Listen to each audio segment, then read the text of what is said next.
Hello there. Happy Sunday. Happy Sunday. I hope your day has been going well.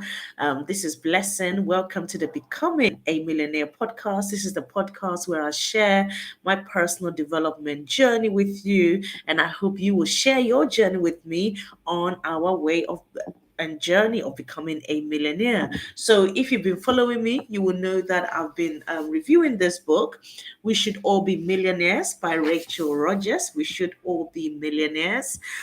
Yesterday, I was in chapter 3, and chapter 3 was all about making $1 million decisions, making $1 million decisions. And today we are in chapter 4, which is all about $1 million boundaries, $1 million boundaries.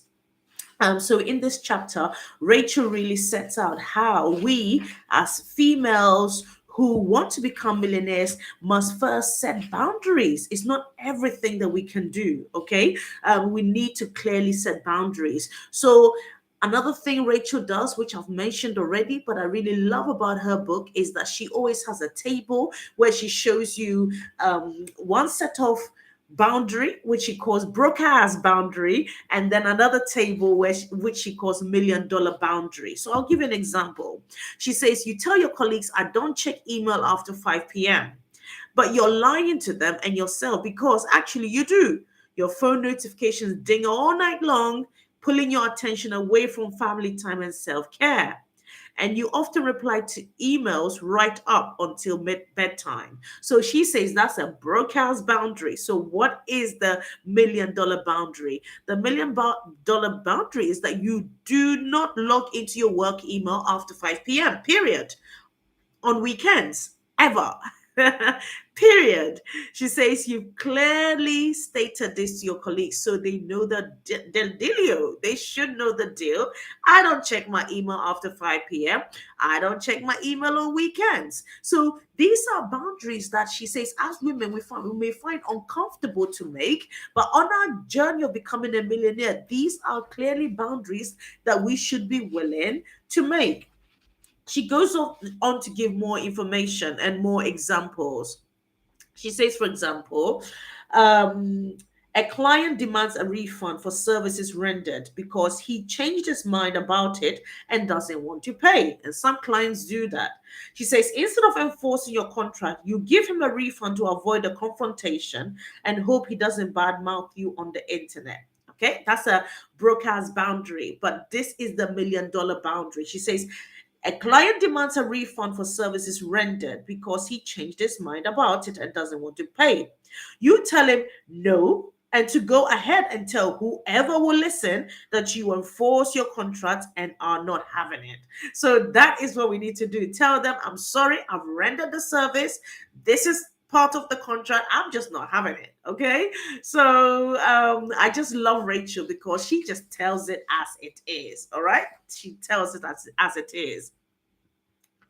The chapter summary, I'll go through the chapter summary really just to go through over how you can make $1 million decision and boundaries.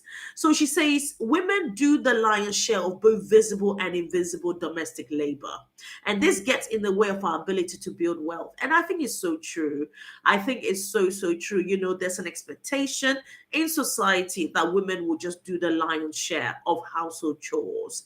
And if you're doing the lion's share of looking after the children, cleaning the house, taking care of parents, and all of that, which are really good things, it just leaves less time to actually create wealth. So we just need to be aware of that.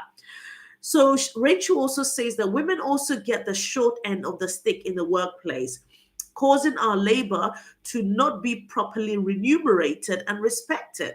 So oftentimes women labor or work is not remunerated as much as it should be.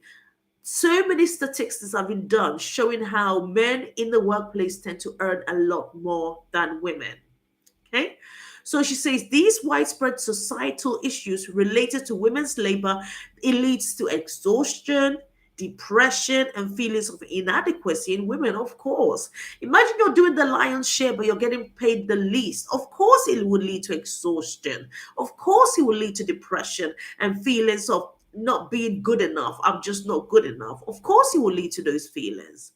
So she says the solution is to set clearly communicated boundaries, okay, to protect ourselves from other people's actions and mistreatment by saying yes to what we do want and no to what we don't want. So when it comes to making $1 million boundaries, it's literally yes. This is what I want, and no, this is what I don't want, and not being afraid to communicate that. You know, in the Bible says, let your yes be yes and your no be no. So if it's a yes, it's going to help you on your journey. Yes. If it's going to disempower you, no, I'm not having it.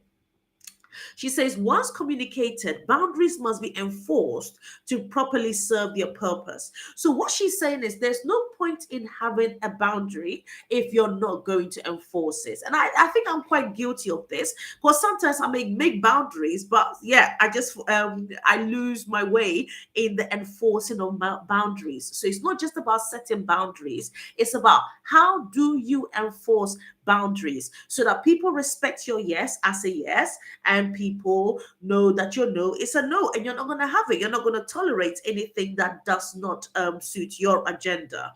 Okay, so really, that's how you set $1 million boundaries.